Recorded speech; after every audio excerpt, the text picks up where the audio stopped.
Tayo naman ngayon ay darako sa ating pagpipirapiraso ng tinapay at sa pag-inom ng katas ng ubas. Ihanda po natin ang ating mga puso, ang ating mga sarili. Gawin po natin ito na may paggalang sa harapan ng ating Panginoon. Ang hapag ng ating Panginoon ay isang taimtim na pagpapahayag ng kamatayan ng Panginoon hanggang sa kanyang muling pagparito. Isang pag-aalaala sa kagandahang loob ng ating Panginoong Diyos sa pagitan ng kanyang mabiyayang pagpapatawad sa ating mga kasalanan. Ito ay hindi lamang isang ritual na ginagawa ng Iglesia, kundi ito ay isang pagsunod sa utos ng ating Panginoong Jesucristo. Hindi ito napapatawad ang ating mga kasalanan, kundi sinasalamin nito ang bagong tipan ng pakikipag-ugnayan natin sa Diyos sa pagitan ng kamatayan ng Panginoong Hesus sa krus ng Kalbaryo. Ito rin ay isang mahalagang pagpapakita ng ating pakikipag-isa sa katawan ni Kristo, ang Iglesia. Ang babala ni Apostol Pablo ay nagsisilbing paalala sa atin na ang hapag ng Panginoon ay isang gawaing pinag-iisa. Hindi pinagbabahabahagi ang mga mananampalataya kay Kristo. Mariing ipinapaalala ni Apostol Pablo ng hapag ng Panginoon ay isang banal na gawain at dapat igalang. Ang pakibahagi rito ng hindi nararapat ay magbubunga ng hindi maganda. Ang hindi nararapat na pagtanggap at pag-inom sa mga bagay nito ay isang kasalanan sa katawan at dugo ng ating Panginoong Hesus. Dahil dito, kinakailangan saliksikin natin mabuti ang ating sarili upang ating matiyak ng buong kamalayan na tayo karapat-dapat na sumalo sa banal na hapag ng ating Panginoon. Kaya tayong lahat ay dumako sa isang panalangin ng pagsisisi at paghingi ng kapatawaran. Tayo'y manalangin. Ama naming Diyos na makapangyarihan sa lahat, sa mga oras ito, O Diyos, naniniwala po kami na kami po'y nagkulang sa iyo, naging mahina, at minsan gumawa ng mga bagay na hindi ayon sa iyong kalooban. Kaya naman, hayaan mo na patawarin mo kami sa aming mga nagawang kasalanan. Ito po'y aming pinagsisihan at naniniwala po kami na sa iyong dakilang pag-ibig na kami po'y patatawarin at lilinisin sa aming mga sala. Sapagkat sinabi sa banal na kasulatan po kami ay magpapahayag ng aming mga kasalanan. Ikaw ay tapat sa iyong pangako na kami patatawarin at lilinisin sa lahat ng mga ito. Panginoon, pakalinisin mo ang aming espiritu, ang aming kaluluwa, ang aming katawan. Kaya mo, Diyos, na maging karapat dapat kami sa yung hapag na ito, sa pagkain at sa pag-inom na ito, sapagkat kami mga anak mo, alam namin na kami po'y nagkasala, pero salamat sa Diyos sapagkat kami patuloy mong tinatanggap sa iyong hapag kainan. Salamat po, O Diyos, sa kapatawarang kalinisan na kaloob mo sa bawat sa amin, sa pangalan ng Panginoong Hesus. Amen.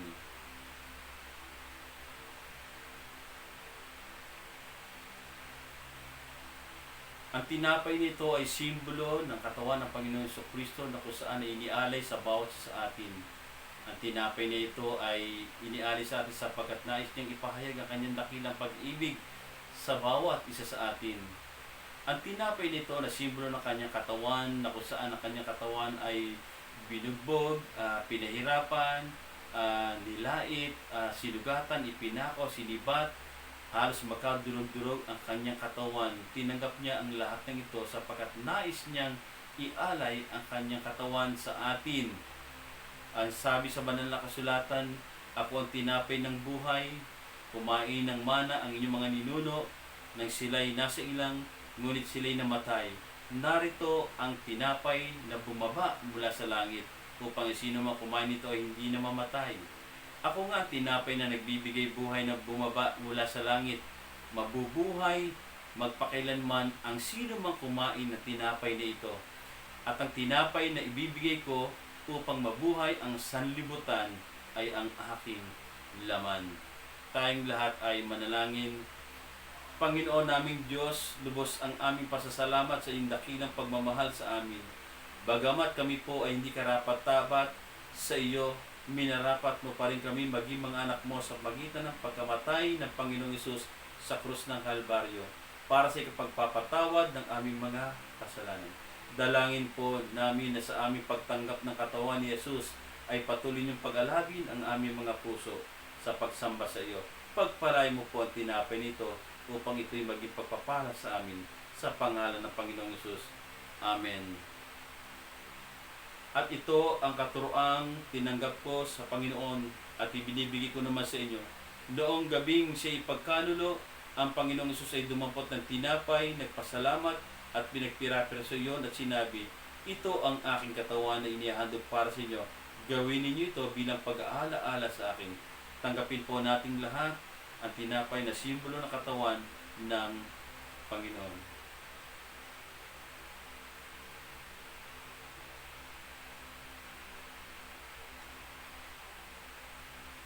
Ang katas ng ubas na ito o ang alak na ito ay simbolo ng dugo ng ating Panginoong Jesucristo, na ang dugo na ito ay tumigil sa bawat bahagi ng kanyang katawan. Ang dugo na ito ay tumigil sa kanyang ulo na nung siya ay suotan ng koronang tinik.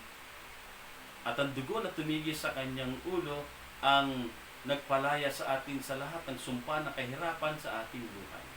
Gayun din naman ang dugo nito tumigil sa bawat bahagi ng kanyang katawan nung siya'y paluin, nung siya'y latiguhin, nung siya'y pahirapan, at halos ang kanyang katawan ay mabugbog at magkaroon ng maraming sugat.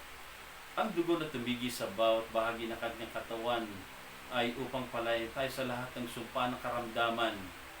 Sapagkat sabi sa banal na kasulatan, sa magitan ng kanyang mga sugat tayo ay kanyang pinagaling. Gayun din naman ang dugo na ito, ang simbolo ng dugo na ito ay tumigis sa bawat kamay niya nung ipako ang kanyang kamay at ipako ang kanyang paa, upang tayo palayain sa lahat ng gawa ng kasamaan, upang tayo palayain sa lahat ng pandaraya ni Satanas, sa lahat ng pandaraya ng kaaway sa kanilang mga panlililang, sa mga pinalaya tayo sa lahat ng mga gawain na hindi ayon sa kalooban ng Panginoon. Pinalaya tayo sa lahat ng mga lakarin natin palayo sa Panginoon at muli tayong ibinalik sa ating Panginoong Diyos. Ang dugo na ito na inialay sa bawat isa sa atin ay tumigi sa kanyang tagiliran nang siya'y sibatin. At ang sibat nito'y umulo sa kanyang puso. At lumabas ang tubig at ang dugo sa kanya upang tayo ay palayain sa lahat ng ating mga nakaraan, sa lahat ng ating mga kabalisahan, sa lahat ng ating mga kalungkutan, sa lahat ng ating mga pagkatakot. Pinalaya tayo ng ating Panginoon sa pamagitan ng dugo na ito. Gayun din naman, nung winahak ang kanyang balbas, ay inalisan siya ng karangalan upang tayo ay mabigyan ng karangalan. Ang lahat ng dugo na ito na tumigil sa kanyang katawan ay dahil sa kanyang dakilang pag-ibig sa bawat isa sa atin. Tayong lahat ay manalangin. Panginoon namin Diyos, kami po nagpapasalamat din sa iyong kaloob na buhay. Ang dugo ng Panginoong Hesus na tumigil sa krus ng Kalbaryo ang siya nagugas sa aming mga kasalanan upang kami maituring mong mga anak. Inihahandog namin sa iyo ang aming mga pagsambat pasasalamat bilang sanghaing buhay para sa ikalululhati ng iyong pangalan. Habang patuloy namin ipinapahayag ang iyong kaharian at ang iyong muling pagbabalik, ito pong aming dalangin sa pangalan ng Panginoong Hesus. Amen. Ang sabi sa banal na kasulatan, matapos na maghapunan, ang Panginoong Hesus ay dumampot ng kopa at sinabi, ang kopang ito ang bagong tipan ng Diyos na pinagtitibay ng aking dugo. Tuwing iinumin ninyo ito, gawin ninyo bilang pag-aala-ala sa akin. Sapagkat tuwing kakain kayo ng tinapay nito at iinom sa kopang ito, ipinapahayag nyo ang kamatayan ng Panginoong Hesus hanggang sa kanyang muling pagparito. Ibahagi po natin ang tinapay at ang katas ng ubas.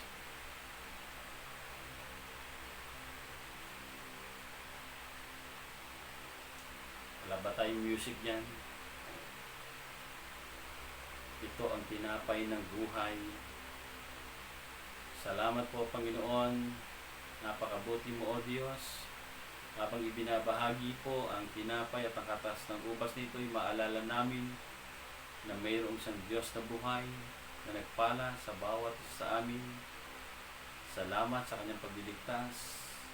Salamat po Panginoon sapagkat dama namin ang iyong dakilang pag-ibig sa bawat isa sa amin.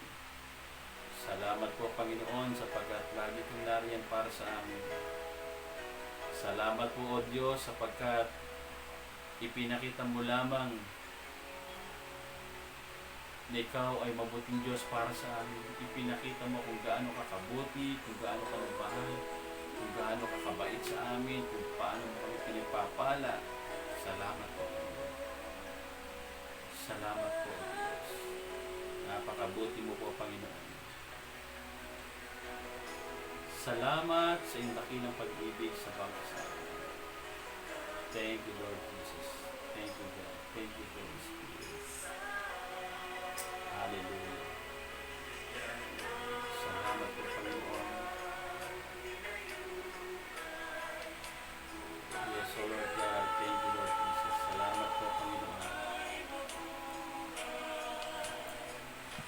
Hallelujah. Thank you, Lord God.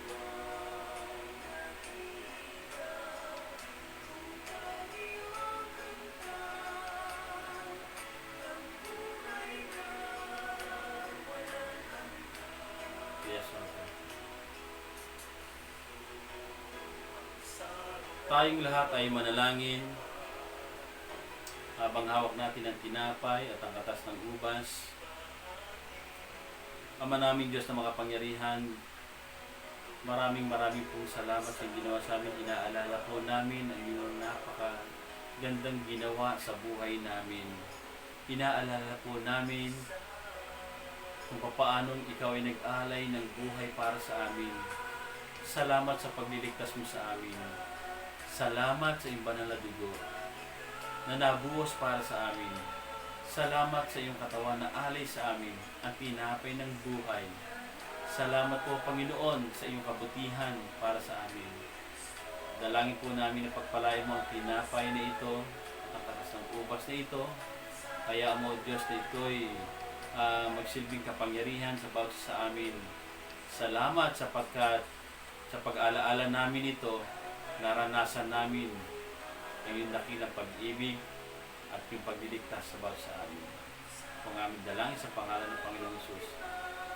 Amen. Sabay-sabay po natin kainin ang tinapay.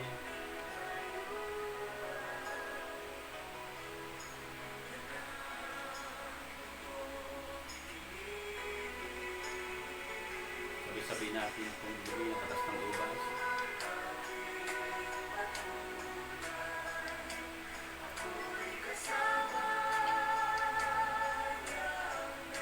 Tayong lahat ay manalangin. Naway lubos ang ipabanalin ng ating Panginoon Diyos na siya nagbibigay ng kapayapaan. At naway panatili niya walang kapintasan ng buong katauhan, ang espiritu, kaluluwa at katawan, hanggang sa pagparito ng ating Panginoon Kristo. Tapat at tumawag sa inyo at gagawin niya ang lahat nito. Sumati nawa ang kagandahang loob ng ating Panginoong Hesus. Ang lahat ay magsabi ng Amen. Amen. Pagpalain tayo lahat ng ating Panginoon. To God be the glory.